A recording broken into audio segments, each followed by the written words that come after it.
bersyukur karena Tuhan begitu baik, kasih-Nya limpah kasih kita.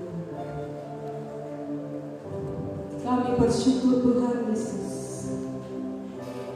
Engkau begitu baik, sangat baik.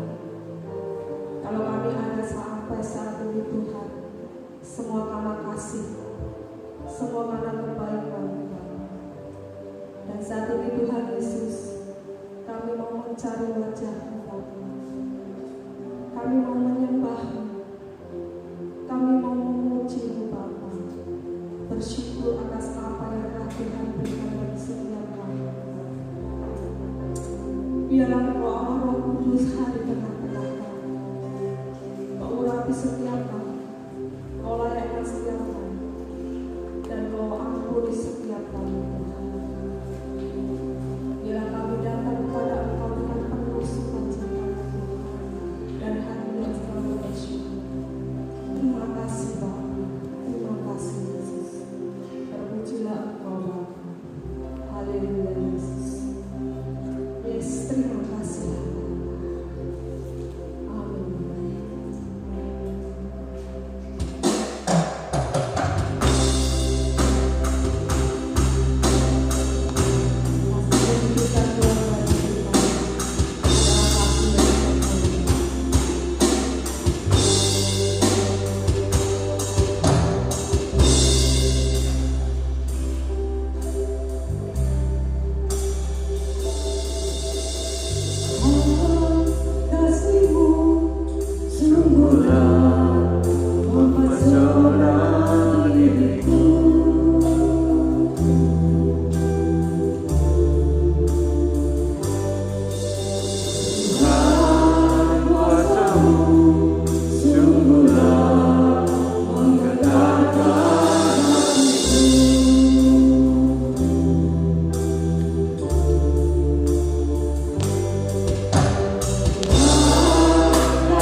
Bagi saudara siap untuk memuji Tuhan, sama-sama kita katakan Amin. Sekali lagi shalom, saudara-saudara.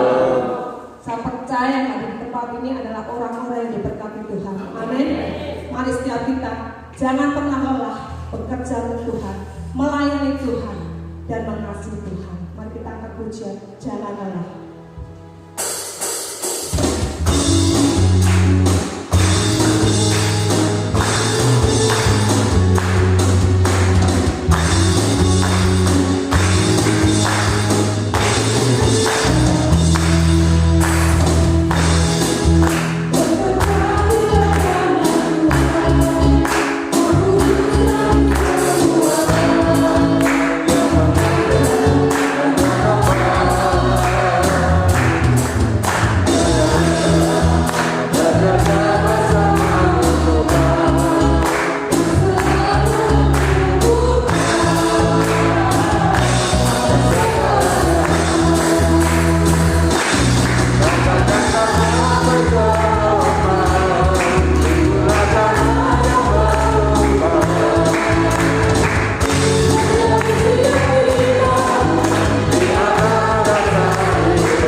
Bapa, saat ini kami mau belajar memberi.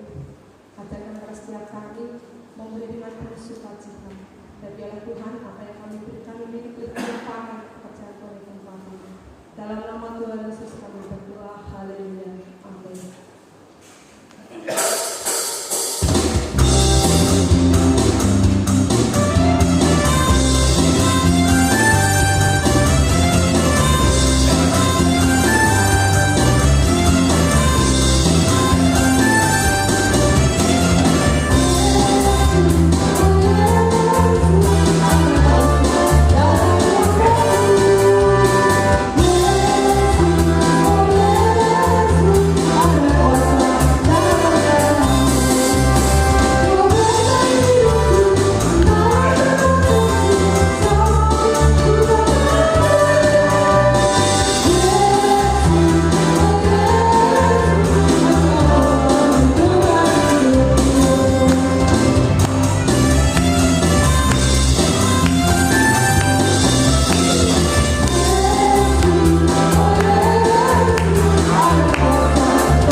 Segala puji, hormat, kemuliaan bagi nama-Mu Tuhan, karena Engkau yang maha tinggi, Allah yang penuh dengan kuasa, kemuliaan hanya bagi nama Engkau.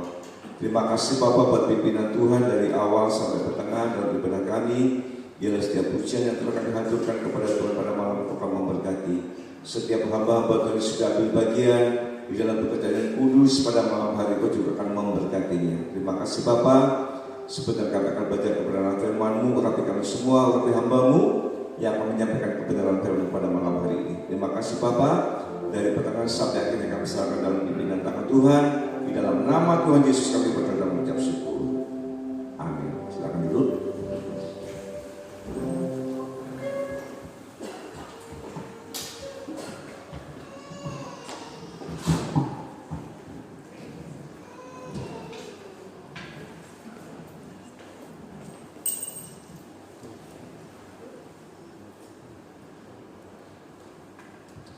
Oke, shalom. Kita akan lanjutkan pemeriksaan kita pada malam hari ini, saudara. Bagaimanakah tentang kedatangan Tuhan kita Yesus Kristus yang kedua kali bagi kehidupan kita? Kita akan langsung buka dulu dalam Injil Matius pasal yang ke-24 ayat 29 sampai dengan ayat 31. Injil Matius pasal yang ke-24 ayat 29, 30 dan 31. Segera sesudah siksaan pada masa itu, matahari akan menjadi gelap dan bulan tidak bercahaya, dan bintang-bintang akan berjatuhan dari langit dan kuasa-kuasa langit akan goncang. Pada waktu itu akan tampak tanda anak manusia di langit, dan semua bangsa di bumi akan meratap. Dan mereka akan melihat anak manusia datang di atas awan-awan di langit dengan segala kekuasaan dan kemuliaan. Dan ia akan menyuruh keluar malaikat-malaikatnya dengan meniup sangkakala yang dahsyat bunyinya. Dan mereka akan mengumpulkan orang-orang pilihannya dari keempat penjuru bumi, dari ujung langit yang satu ke ujung langit yang lainnya. Amin. Saudara, perhatikan dengan sesama akan ayat ini. Tolong ditampilkan dulu gambar skemanya supaya saudara akan bisa mengerti akan kedatangan Tuhan yang kedua kali. Nah, sudah perhatikan dengan sesama di sini, karena nanti kita akan lebih banyak melihat gambar ini supaya dengan ayat-ayat pendukung ini kita akan mengerti. Bapak Ibu sekalian, kita perhatikan Tuhan, Dia akan datang di atas awan-awan, ya, untuk mengangkat orang yang percaya, dan Dia akan membangkitkan orang yang percaya kepadanya sesuai dengan Tesalonika, ya, itu di sini di 3,5 tahun pertama. Nah, sudah perhatikan di dalam satu ayat dikatakan bahwa kedatangan Tuhan itu bisa diperpanjang karena Tuhan masih menopang, ya, Tuhan masih memberikan kekuatan kepada orang-orang yang percaya. Sebab di dalam 3,5 tahun ini firman Tuhan dan Roh Kudus masih bekerja di 3,5 tahun ini. Tetapi dalam 3,5 tahun ini sudah perhatikan, ini juga di dalam masa kesulitan. Banyaknya gempa bumi, peperangan, ya, dengan adanya virus-virus. Saya mengatakan kita sebenarnya kalau kita melihat nanti, kita sudah masuk di dalam 3,5 tahun yang keberapa? Kita tidak tahu. Tapi dengan banyaknya tanda-tanda ini kita akan melihat. Coba kita akan melihat dulu dalam 1 Tesalonika pasal yang ke-4. Nanti kita akan kembali pada gambar itu. 1 Tesalonika pasal yang ke-4 di ayat yang ke-13 sampai dengan ayat yang ke-18. 1 Tesalonika pasal 4 ayat 13 sampai 18. Selanjutnya kami tidak mau, saudara-saudaraku, bahwa kamu tidak mengetahui tentang mereka yang meninggal, supaya kamu jangan berduka cita seperti orang-orang lain yang tidak mempunyai pengharapan. Karena jikalau kita percaya bahwa Yesus telah mati dan telah bangkit, perhatikan, maka kita percaya juga bahwa mereka yang telah meninggal dalam Yesus, artinya percaya kepada Yesus, akan dikumpulkan Allah bersama-sama dengan Dia. Ini kami katakan kepadamu dengan firman Tuhan, kita yang hidup, yang masih tinggal sampai kedatangan Tuhan, sekali-kali tidak akan mendahului mereka yang telah meninggal. Sebab pada waktu tanda diberi, yaitu pada waktu penghulu malaikat berseru dan sangkakala akan berbunyi, maka Tuhan sendiri akan turun dari surga, dan mereka yang mati, artinya percaya dalam Kristus, akan lebih dahulu bangkit. Sesudah itu kita yang hidup, yang masih tinggal, akan diangkat bersama-sama dengan mereka dalam awan menyongsong Tuhan di angkasa. Demikianlah kita akan selama-lamanya bersama-sama dengan Tuhan. Karena itu hiburkanlah seorang yang akan lain dengan perkataan ini. Tolong kembali kepada gambar. Pada waktu Tuhan dengan tiupan sangkakala dengan para malaikat, Dia datang di atas awan-awan, perhatikan, di 3,5 tahun pertama di pertengahan ini, maka orang yang mati di dalam Tuhan, artinya dia itu percaya kepada Tuhan, maka dia akan dibangkitkan, ya, dia akan dibangkitkan dan menyongsong Tuhan di atas awan-awan. Orang yang masih hidup, yang percaya dalam Tesalonika tadi dikatakan di ayat yang 17, sesudah itu kita yang hidup, yang masih tinggal, akan diangkat bersama-sama dengan mereka dalam awan menyongsong Tuhan di angkasa. Perhatikan gambar lagi. Jadi pada waktu Tuhan datang di atas awan-awan ini, perhatikan, disinilah orang yang mati di dalam Tuhan, artinya yang dahulunya percaya kepada Tuhan, dia akan dibangkitkan dan diangkat bertemu dengan Tuhan di atas awan-awan. Yang masih hidup, yang percaya kepada Allah, dia akan diangkat hidup-hidup dengan memakai tubuh kemuliaan yang diciptakan Allah dengan seketika itu juga. Maka dalam Injil Matius akan terjadi kekacauan karena yang satu diangkat, yang satu ditinggal. Ya, di tengah-tengah kita menjalani kesibukan, karena mungkin suami yang lebih setia, yang istri main-main, ya artinya ya percaya sama Tuhan, dia mau berdoa tapi tidak aktif dalam pelayanan. Yang suami akan diangkat, tapi istri akan ditinggal. Atau sebaliknya, ya, yang satu masih ada di sawah, diangkat, yang satu ditinggal. Maka di dalam 3,5 tahun sebelum zamannya Antikris ini, perhatikan, di sini akan terjadi kekacauan. Karena apa? Tuhan datang di atas awan-awan, Dia akan mengangkat orang-orang yang percaya kepada Dia. Kita nanti ada waktunya kita akan periksa di 3,5 tahun yang kedua di zamannya Antikris. Tapi saya akan memberikan gambaran kepada kita semua bagaimanakah kedatangan Tuhan yang kedua kali. Ya, setelah masuk di dalam 3,5 tahun yang kedua di zaman Antikris ini, saudara, saya akan memberikan gambaran di 3,5 tahun yang kedua ini benar-benar Antikris begitu kejam. Anak-anak Tuhan yang masih mengakui Yesus, dia akan disiksa, dia akan mengalami penderitaan, bahkan dibunuh. Makanya kita semua berharap, saya berharap, jangan kita masuk di 3,5 tahun ini. Sebab dalam 3,5 tahun ini Roh Kudus, firman sudah diangkat. Makanya kita yang masih main-main, kita mulai perhitungkan. Kita berharap kita bisa masuk di dalam pengangkatan ini.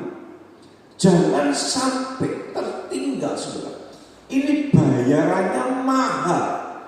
Ya, kalau langsung dibunuh, saya katakan itu masih enak. Tapi kalau masih disiksa sampai kita diminta menghujat, akhirnya tidak percaya kepada Allah, itu tantangan bagi kehidupan kita. Sebab kalau di sini kita menghujat kepada Allah, akhirnya kita tidak mau percaya, itu jatuhnya di sini.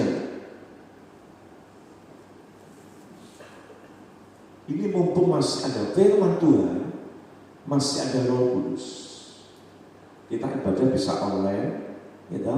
Kita bisa melihat YouTube, kita mungkin ibadah masih bisa dengan tiduran di rumah, masih ada firman yang bisa didengar. Bahkan kalau sudah perhatikan Alkitab ini ada Alkitab yang ada medianya, tinggal diklik, tinggal pilih ayat, kita mendengarkan suara yang keluar dari hati. Firman dan Roh Kudus masih ada dalam 3,5 tahun. Tapi pada waktu nanti di sini, saya berharap kita tidak akan masuk di tempat ini. Siksaannya saja itu nanti kita akan bahas dalam kitab Wahyu seluruhnya, supaya kita bisa memiliki gambaran bagaimanakah penderitaan yang akan kita alami kalau kita sampai tertinggal, tidak masuk di dalam pengangkat. Ya, saudara, perhatikan, kita akan periksa tentang kedatangan Tuhan yang kedua kali di sini, supaya saudara nanti akan bisa memahami, mengerti, ya, apa yang akan terjadi pada waktu Tuhan itu datang yang kedua kalinya. Ya, saudara.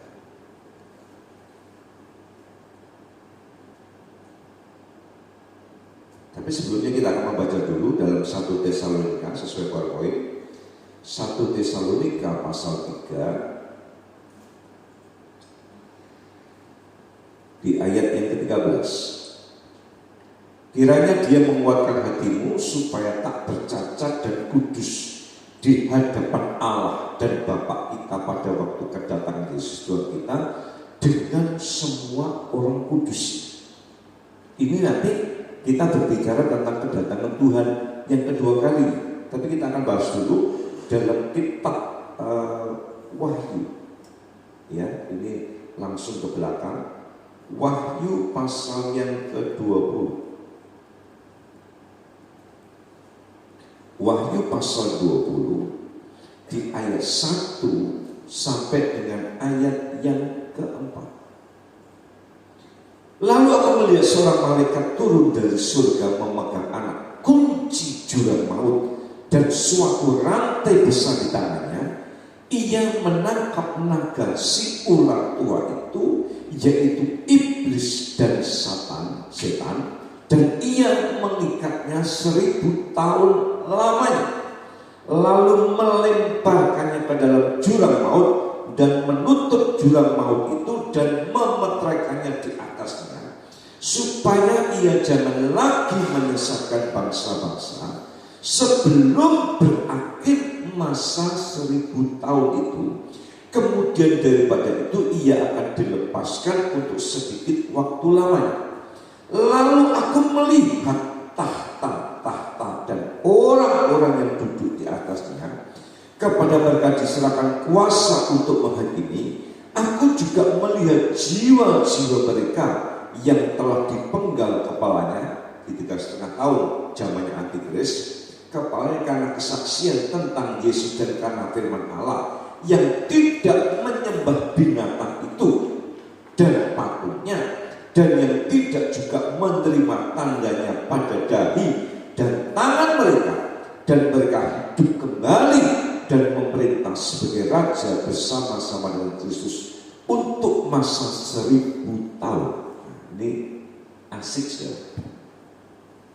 Ya, di zaman 3,5 tahun yang kedua, di bawah pemerintahan setan ini, Antikris itu, di situ tekanan orang yang tertinggal tidak masuk di dalam pengangkatan ini, mereka akan masuk di sini penuh dengan penderitaan. Dikatakan dia dipaksa untuk menyembah patung, menyangka kalau nggak mau disiksa, dipenggal kepalanya, itu dia ada di sini. Sehingga pada puncaknya disinilah setan itu begitu hebatnya. Kenapa? Dia tahu, saudara, dalam bahasa saya yang sangat sederhana, melampiaskan, ya, melampiaskan amarahnya. Sebab Yesus datang di atas awan-awan, dia sudah membangkitkan orang yang percaya kepada dia, juga yang percaya kepada dia angkat hidup-hidup. Di zaman 3,5 tahun yang kedua inilah iblis melampiaskan amarahnya. Kenapa? Dia tahu dia pasti akan masuk di dalam penghukuman ini. Maka disinilah puncaknya antikris. Maka nanti, dan kita sekarang sudah melihat melalui media, ya, beberapa negara sudah mulai memperlakukan, yaitu chip yang ditaruh di sini bisa ditaruh di dada. Kita melihat di beberapa media ada yang mengatakan itu tanda kalau dia kerja di perusahaan itu, maka untuk membuka pintu kantornya dia mungkin memakai tanda chip itu. Dia mau mengambil uang di ATM, mau mengadakan pembelajaran, memakai chip itu. Dan ini beberapa negara sudah melakukan. Saya tahu cepat atau lambat itu tanda chip akan mulai, ya, akan dimasukkan di negara kita Indonesia. Kapan? Saya tidak tahu, ya. Tetapi dari beberapa tanda ini, sebab melalui chip itu nanti akan dikontrol sentralnya oleh 666 antikris itu untuk mengontrol kehidupan kita. Dia akan tahu data hari ini apa yang dikerjakan orang yang memakai tanda ini. Engkau sudah berpikir kemana dikontrol? Oh, Pak Daniel hari ini ada di Ngelames, tahu. Oh, Pak Daniel hari ini sedang cuci mobil, tahu. Kenapa? Itu dikontrol dengan chip itu. Dan ini sudah di zaman ini kita melihat tanda ini sudah mulai diperlakukan, ya. Sebab kalau tanpa tanda itu kita tidak akan bisa jual beli, kita tidak bisa melakukan transaksi. Maka dikatakan di zaman 3,5 tahun yang kedua ini, betul-betul anak-anak Tuhan yang masih percaya kepada Yesus harus berjuang mempertahankan iman. Maka kita mau, dan saya mau, kita semua bisa masuk di dalam pengangkatan. Nah, sudah perhatikan dalam kitab ayat tadi, pada waktu kedatangan Tuhan yang kedua kali di tempat ini, sebab ini pada puncaknya dikatakan malaikat Tuhan mengambil rantai, ya, maka iblis yang berkuasa dia akan dirantai dan akan dimasukkan dalam satu tempat yang dimeter dan disegel, sehingga iblis tidak menguasai lagi bumi. Sebab nanti dalam 3,5 tahun ini benar-benar bumi itu dikuasai iblis. Iblis merajalela, iblis menguasai bumi. Dia melampiaskan supaya semua anak Tuhan akan masuk di sini, akan menjadi pengikut. Sebab iblis itu tahu perhitungannya. Kalau dia tidak segera mencari, maka di sini nanti akan sepi. Maka pada waktu kedatangan Tuhan yang kedua kali ini, Tuhan dia akan menyuruh malaikatnya untuk mengikat iblis untuk disimpan di sini. Tuhan datang yang kedua kali, perhatikan.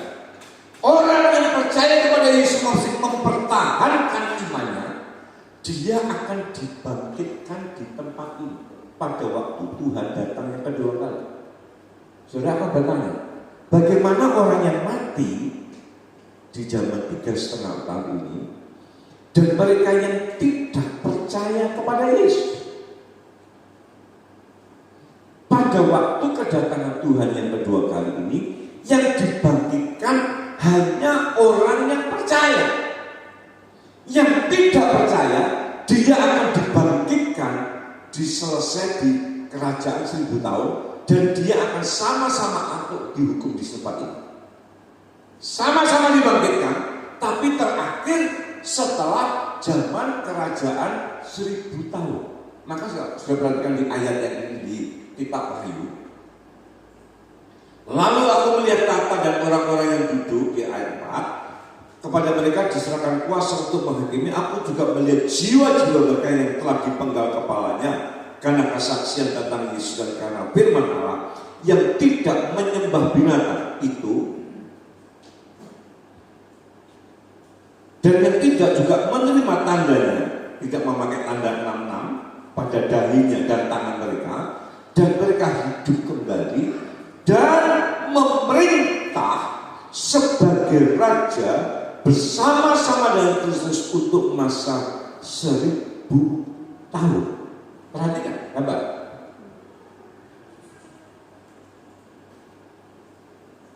Waktu Tuhan datang yang kedua kali di tempat ini, maka di sini Tuhan akan datang dengan orang-orangnya yang kudus untuk dia turun ke sini untuk memerintah sebagai raja, Tuhan sebagai rajanya, dan orang-orang yang percaya yang tadi waktu diangkat, yang dibangkitkan oleh Tuhan, dia akan turun bersama-sama Tuhan di sini untuk memerintah di bumi selama kurang lebih 1000 tahun. Jadi kerajaan 1000 tahun itu ada di bumi. Coba dari sini saudara tangkap dulu, supaya nanti pada waktu kita memeriksa kitab Wahyu, saudara akan mengerti kronologinya di zaman ini maupun di zamannya ini. Ya sudah perhatikan, orang yang mati di zaman 3,5 tahun kedua, di zamannya Antikris, dia tidak menyembah kepada setan, dia tidak menyembah kepada patung, dan dia juga tidak memakai tanda di tangan dan di dahinya. Dia akan dibangkitkan di sini, dan Tuhan datang dengan bersama orang-orang kudusnya ada di bumi untuk memerintah di sini.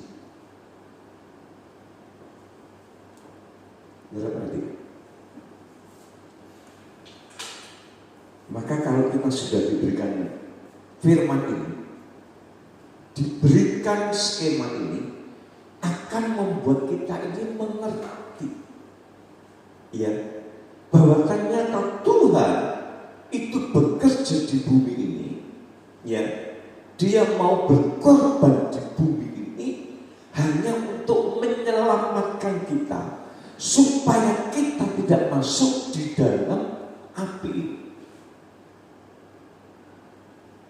Maka di zaman kemurahan ini, saudara, di mana masih ada firman dan Roh Kudus, ayo kita pergunakan dengan sungguh-sungguh. Kita pergunakan dengan sungguh-sungguh. Waktunya ibadah-ibadah yang tenanan. Waktunya pelayanan-pelayanan yang sungguh-sungguh.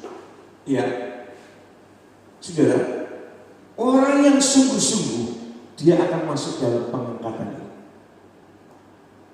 Makanya saya kadang-kadang berpikir, orang yang tidak sungguh-sungguh, dia pasti akan gugur di tempat ini. Di zaman 3,5 tahun kedua ini, iblis pun sudah bekerja, tapi masih ada kekuatan firman dan kekuatan Roh Kudus yang menopang orang yang sungguh-sungguh percaya kepada dia. Sebab yang tidak sungguh-sungguh, hari ini pun kita perhatikan banyak orang yang meninggalkan Tuhan. Betul nggak? Gegeran dengan temannya tinggalkan Tuhan, mengalami kekurangan dalam penghasilannya meninggalkan Tuhan enggak? Tidak disapa, apalagi nanti ini zamannya nanti mau Natalan ini kelewatan, tidak dapat makanan, tidak dapat seragam, meninggalkan Tuhan enggak? Hati. Iblis akan meracuni, iblis akan menjadi provokator, sehingga apa? Dia yang akan mempengaruhi pola pikir kita. Sebab manusia dikendalikan dengan apa yang didengar dan apa yang dilihat. Duh, kayak dibagi seragam, aku kok enggak? Wes beda, gak tekok Yesus. Natal, duh, kayak orang bungkus, aku kok sak bungkus, gak tekok Yesus. Duh, itu iblis caranya merusak. Nah, sudah, mari kita mulai mengubah pola pikir kita, bukan untuk perkara yang di bumi, bahkan untuk perkara yang di bumi.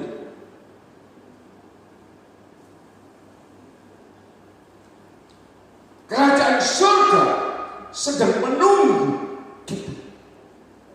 Kita jangan karena perkara dunia tinggalkan Tuhan. Hari-hari kalau saya perhatikan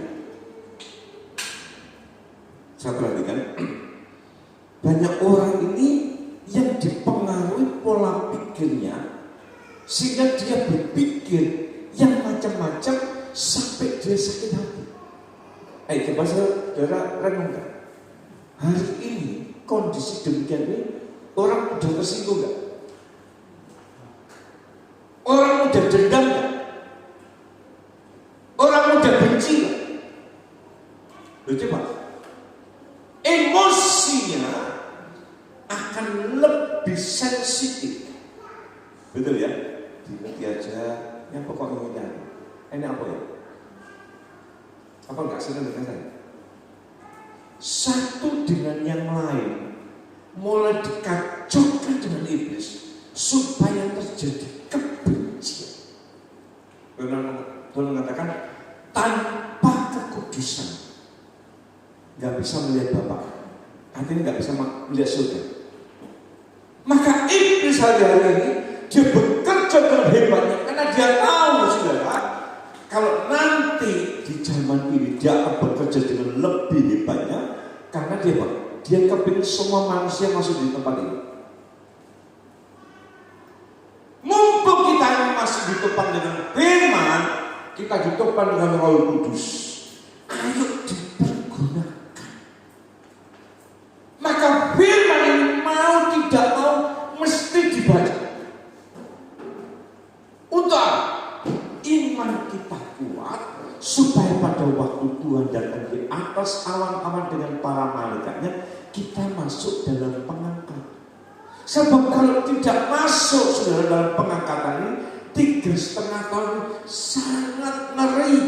Perhatikan dalam kitab ini, dipenggal kepalanya, ada ayat yang kita akan periksa, digaji, ya, dibakar. Wah saudara, ngeri di sini. Karena iblis yang berkuasa, ya, iblis mencari pengikutnya dan mencari pengikutnya untuk sama-sama nanti dimasukkan di dalam api neraka. Nah, coba saudara perhatikan bagaimanakah dengan kehidupan kita ini. Apakah kita ini masih tetap kuat di dalam Tuhan? Kalau melihat tanda ini, ya, saya langsung berpikir, Tuhan, aku tidak mau masuk di dalam 3,5 tahun itu. Aku kepingin pada waktu Tuhan datang di atas awan-awan, aku juga diangkat Tuhan. Ngerti? Betul nggak? Saudara kalau melihat dengan tandanya sekarang ini, sana pembunuhan, ngerti? Betul ya? Mulai ada beberapa gempa bumi takut, dan pasar gempa bumi takut, betul ya? Saudara, itu baru tanda-tanda yang kecil, ya. Baru ada virus yang kecil, ya, Mbak Corona takut semua, betul ya? Saudara, Itu baru tanda yang kecil. Ya. Kalau kita sudah masuk 3,5 tahun yang pertama, itu akan lebih parah. Gempa bumi. Ini BMKG sudah memberikan warning. Hati-hati daerah Jawa Timur, khususnya daerah sini, Madiun, Magetan, Ngawi. Hidrometeorologi akan terjadi tekanan angin, curah hujan. Itu akan terjadi dengan hebatnya.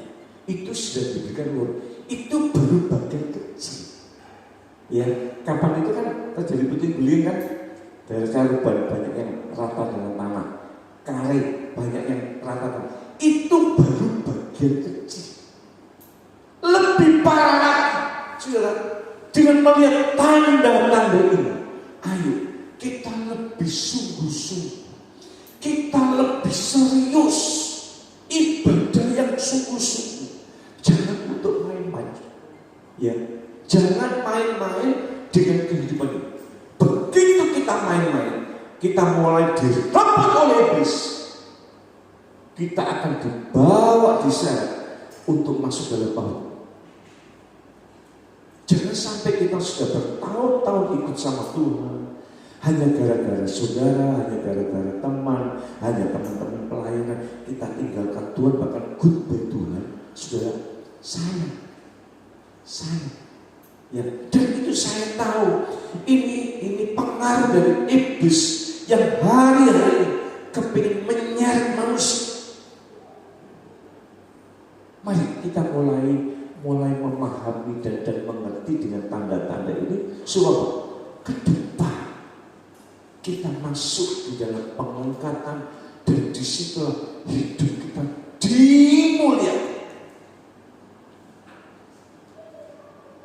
Di zaman kerajaan 1000 tahun ini, iblis tidak ada di tempat. Bumi damai. Sebab apa? Yang memerintah adalah Kristus. Yesus Kristus yang menjadi rajanya yang ada di bumi. Kenapa iblis tidak berkuasa? Iblis dengan pengikut-pengikutnya itu sudah disimpan di tempat ini,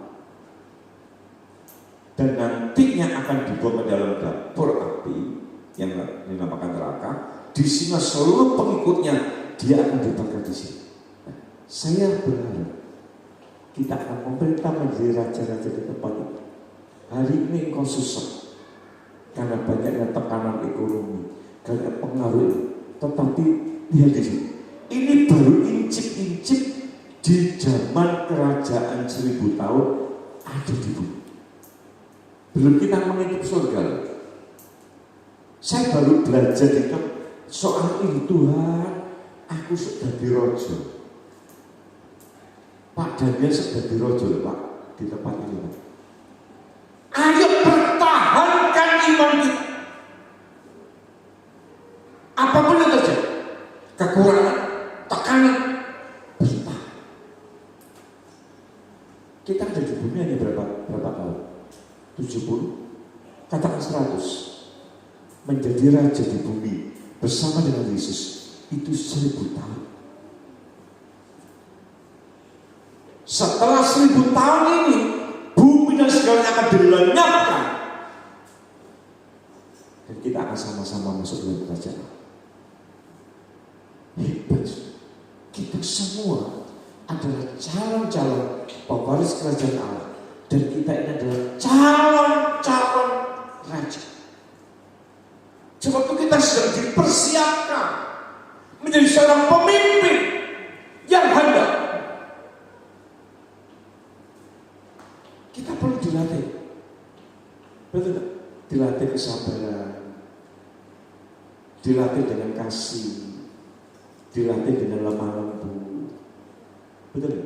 Saudara, mungkin kita akan dilatih dengan kesabaran dengan teman kita, dengan keluarga kita, dengan tetangga kita. Kita dilatih. Untuk apa? Menjadi seorang raja, menjadi seorang pemimpin. Sebab itu kalau kita sedang dibawa, diproses oleh Tuhan, Tuhan itu tidak salah. Ya, maka di mana kita diproses oleh Tuhan, ayo, jangan mundur. Banyak orang yang karena kekurangan mundur. Salah. Itu proses. Ya, yang saya siapkan tadi pagi tentang orang Jepang itu, pada waktu dia ditangkap dan dia dijebol selama 4 hari, apa prinsipnya pada waktu dia ditangkap? Anggaplah ini proses untuk bisa mengetahui bagaimana kalau di dalam kondisi panas dan kondisi dingin. Dia bisa bertahan kenapa? Bisa menjalani hidup ini dengan mengerti apa yang akan terjadi ke depan. Kalau kita melihat ke depan, kita akan menjadi raja-raja di dalam kerajaan 1000 tahun. Kita sedang dipersiapkan oleh Tuhan. Makanya saudara dan saya bukan orang sembarangan, orang yang dipersiapkan untuk menjadi raja-raja di sini. Engkau orang hebat. Amin. Engkau orang hebat. Kita semua orang hebat. Ya, makanya kalau kita sudah dipersiapkan oleh Allah untuk memerintah di sini bersama-sama dengan Tuhan, ayo dulu diproses melalui keluarga oke, diproses melalui lingkungan gereja oke. Latihan ini tidak sebanding dengan apa yang akan kita nikmati. Proses di dalam dunia ini, kekurangan, penderitaan, tekanan, itu kalau dibandingkan dengan kemuliaan yang akan kita terima di sini, itu tidak sebanding. Maka dari mengatakan tidak diceritakan, kita akan mengalami sesuatu yang dahsyat. Tapi untuk menjadi seorang raja di tempat ini prosesnya mulai di sini. Kita sedang ada di sini. Tapi kalau saya melihat dengan banyak belajar ini, saya mengatakan kita sudah mulai masuk di sini. Tidak tahu di sininya, di tengahnya atau saya nggak tahu. Tapi kalau melihat banyak tanda-tanda yang sedang kita hadapi, yang sedang kita alami, kita sudah masuk di sini. Sebab masih ada firman dan masih ada Roh. Ayo, saya berharap dengan sedikit prolog tentang kedatangan Tuhan akan membuka wawasan kita, akan membuka pola pikir kita, sehingga kita akan lebih sungguh-sungguh ibadah, sungguh-sungguh melayani, sungguh-sungguh menjalani kehidupan, sungguh-sungguh. Nah, kalau saya melihat ada satu keluarga tinggalkan Tuhan, saya katakan Tuhan, ampuni mereka dan tarik mereka kembali. Karena saya melihat dengan melihat ini, orang yang meninggalkan Tuhan arahnya ke sana. Tapi orang yang bertahan, mempertahankan imannya kepada Tuhan, dia akan menikmati bersama dengan Tuhan masa kerajaan 1000 tahun di bumi, dan mereka akan bersama-sama di dalam kerajaan Allah. Maka coba saudara akan berhitungan, lebih enak di sini atau lebih enak di sini. Maka hidup ini pilihan, betul nggak? Saudara hari ini mau vaksin atau tidak, itu pilihan saudara, betul? Yang nambah, mau nggak vaksin, nggak apa-apa. Pemerintah nggak rugi, tapi yang rugi kita. Dan yang rugi kita. Hari ini saudara kalau nggak percaya, masuklah ke matahari. Tanpa saudara membuktikan surat vaksin, nggak bisa masuk. Di bank, Bapak sudah vaksin? Enggak. Hidup ini pilih. Apa yang kita pilih, itu yang akan menentukan masa depan. Kalau kita bertahan masuk dalam pengangkatan dan kita bersama-sama dengan Tuhan datang ke dalam bumi ini untuk memerintah menjadi raja dalam kerajaan 1000 tahun. Maka saya hanya menyampaikan renungan ini supaya saudara akan membuka wawasan pikiran kita yang tidak sungguh, ayo yang sungguh. Di bumi kita sedang dilatih, di bumi kita sedang diproses. Anak-anak kita taat kepada orang tua, kenapa? Itu firman. Kenapa suami mesti mengasihi istri, istri mesti mengasihi suami? Itu proses. Kenapa mesti ibadah? Kenapa mesti melayani? Kenapa mesti berkorban? Itu proses untuk kita yang telah menjadi seorang pemimpin bersama-sama dengan Tuhan. Saudara, mari ya, jangan dengan firman yang saya sampaikan pada malam hari ini, engkau mundur, aku menjadi takut. Salah. Orang yang takut meninggalkan Tuhan masuk di sini dalam api, tidak akan masuk dalam pengangkatan.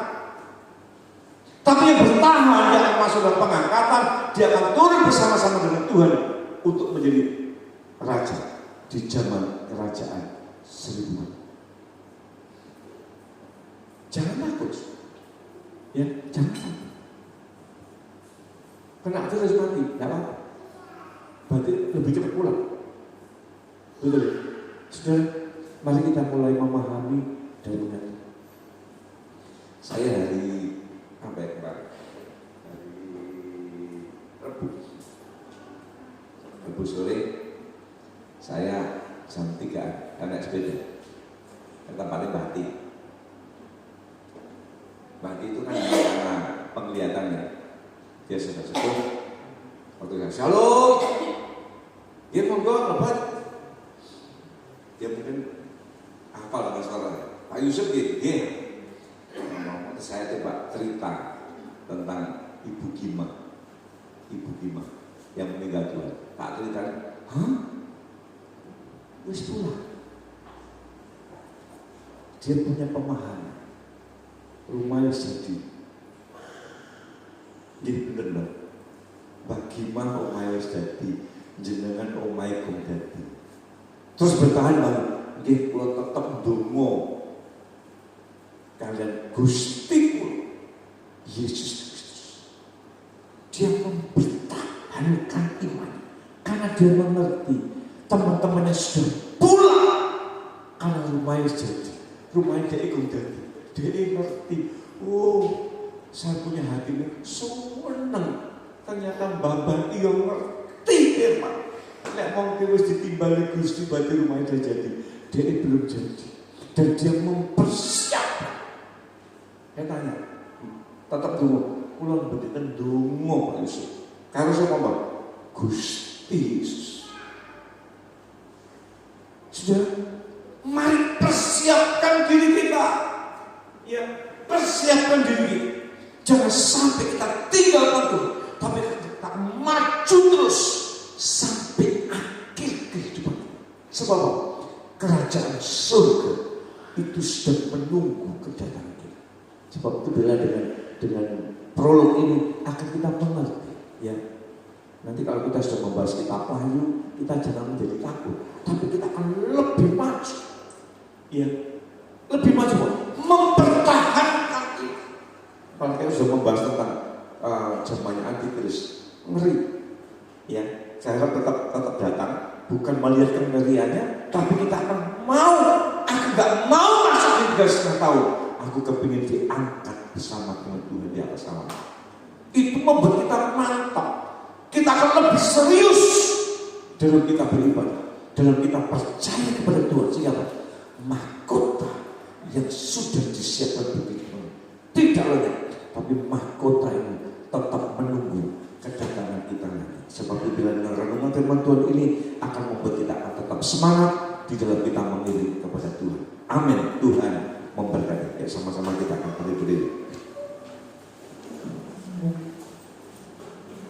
Haleluya. Hamba mengucap syukur Tuhan buat pemberitaan firman pada malam hari ini yang boleh mengingatkan kepada kami untuk kami tidak main-main dengan kehidupan ini. Karena kami tahu Bapa, kalau kami tetap setia dan kami mengiring kepada Tuhan, mahkota sudah Kau siapkan bagi kehidupan kami.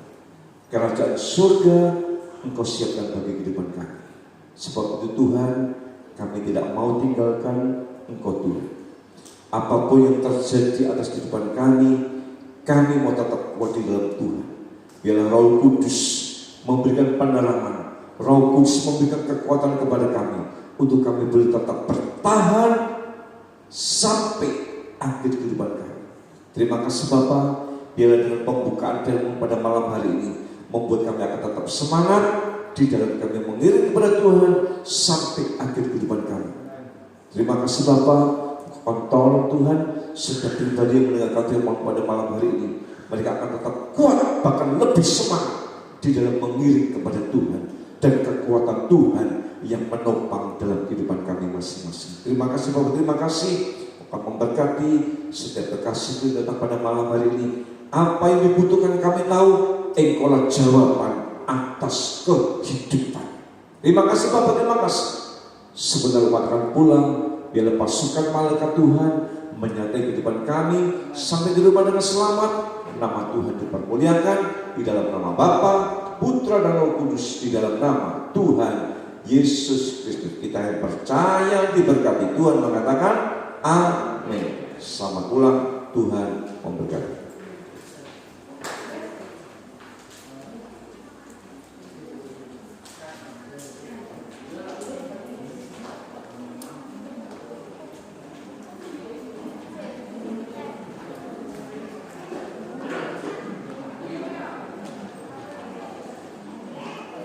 Amin.